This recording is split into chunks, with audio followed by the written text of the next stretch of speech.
Why do people fall in love with you? Have you ever wondered why some people are so attracted to you, almost irresistibly? Is it really because of your personality, your looks, or your charm? Or could there be something much deeper beneath the surface? Carl Jung, one of the most influential psychologists of the 20th century, believed that love is no accident. In fact, people fall in love with you for two profound reasons, both at the very core of the human psyche. In this video, we explore Jung's fascinating ideas on love, projection, anima, and animus, and why people are magnetically drawn to you, not because of your outward appearance, but because of your inner life. Let's dive into the unconscious forces that shape romantic attraction and discover the two deep reasons why someone falls in love with you, reasons that go far beyond superficial traits and reflect the hidden architecture of the human psyche. Before we begin, subscribe to the Mental Dose channel and join our Telegram community. There, you'll have access to new videos and insights on personal and spiritual development. Let's begin. We often imagine love as a magical coincidence, a mirror that lights up without warning.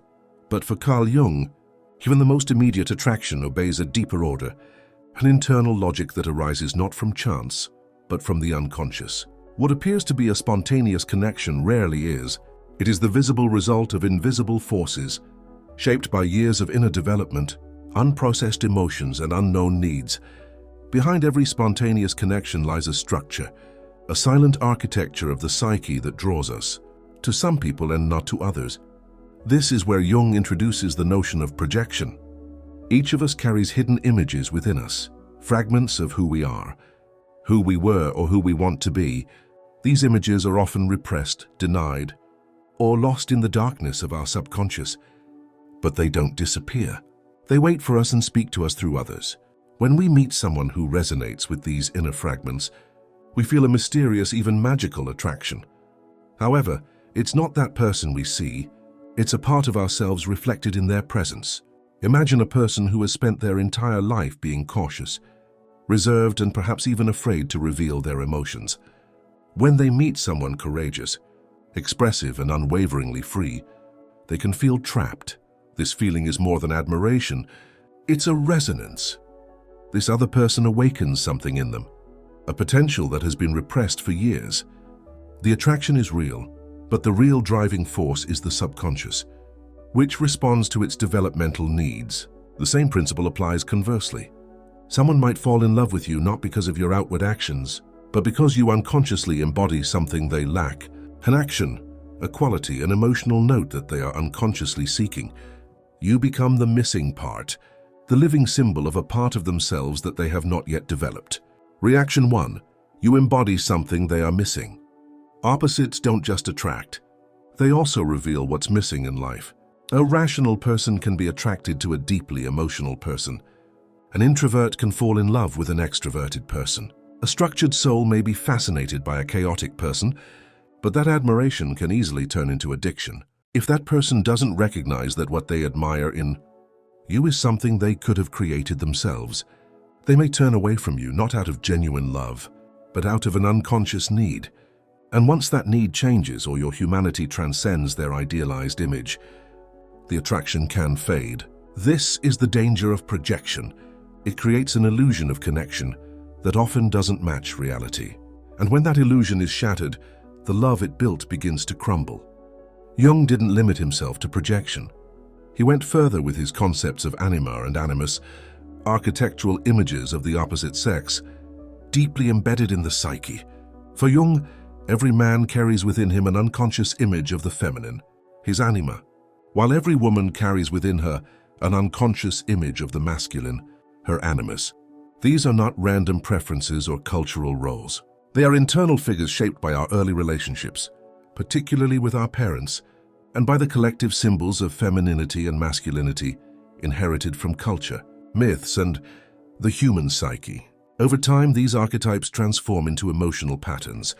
We carry them within us unconsciously. And one day we meet someone who seems like the perfect partner. In this case, the attraction can be irresistible.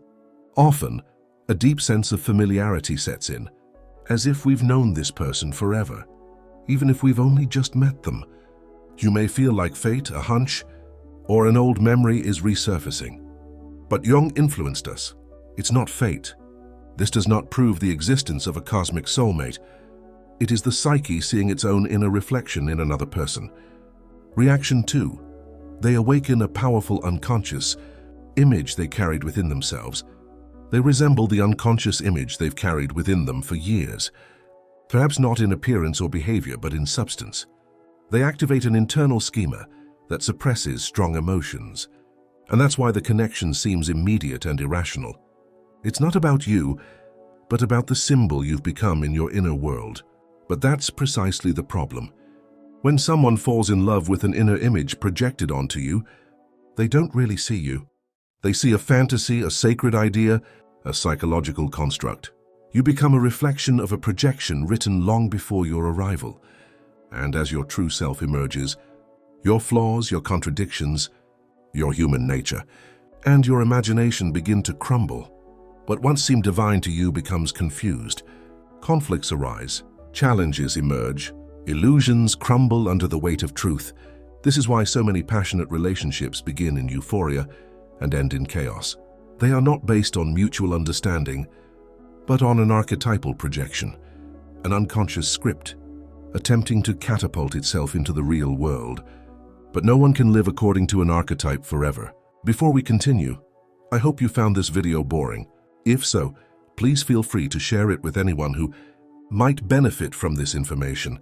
And if you'd like to support the Mental Dose channel and our work, you can donate by clicking the donate button just below this video. Your support means a lot to us. Now let's move on. Despite the pain and confusion that projection often causes, Jung saw no flaw in it. On the contrary, he viewed it as an essential part of our development. Love is not just an emotional experience. It is a tool for transformation. Every person we disappoint becomes a mirror, and what we see in them, we must also see in ourselves. Some people reflect our hidden potential. Others reveal our deepest fears. Some awaken our creativity. Others our insecurity. But they all have the same psychological goal: to accelerate the process of individuation, the path to fulfillment. When someone falls in love with you, they may think they see something magical in you, and they do. But the magic lies in what you awaken in them. You are not just a human being. You are a symbol, a turning point, a psychological invitation. And this is also true vice versa. The people you fall in love with, especially those who enchant you, transform you, break your heart, are not the result of chance. They are meaningful catalysts for your inner development. Some awaken what lies dormant within you. Others teach you what you haven't yet wanted to learn. Others simply come to show you their own reflection, distorted or clear depending on how you choose to look at it. Not all of these relationships are meant to last forever. Some are doomed to break up. Some people seek to break patterns. Jung called these encounters synchronistic events, which, although devoid of logical connection, have profound meaning. If someone appears in your life at a specific moment and arouses strong emotions, it cannot be a coincidence. His subconscious and yours were already ready. And this meeting was a sign that the change had already begun. These are not mistakes, even painful ones, nor those that leave traces, especially those. Why do people fall in love with you? Because you reflect something they desperately need, or because you activate something they've forgotten. In both cases, love isn't just about you. It's an attempt at self-evolution, and it's the same for you. You fall in love with people who connect you to the parts of yourself you're missing, who connect you to your inner self, and who, whether they know it or not, hold the key to your next chapter of growth. But if you don't recognize these patterns, you risk stagnating, being attracted to the same types of people, repeating the same relationships, and chasing the same dreams. You may think you're innocent in love, but your subconscious is simply trying to teach you something you're not ready for. Jung would say the answer is consciousness. Once you understand your projections, your inner identity and your superiors, you stop looking for someone to complete you. We begin to feel whole inside, and from that moment on, love changes. It is no longer based on illusion or fear. It becomes real, detached, free, because ultimately, the deepest love isn't about finding the perfect person. It's about awakening the parts of yourself waiting to be revealed. You don't fall in love with other people just like that. We fall in love with the version of ourselves we discover through them.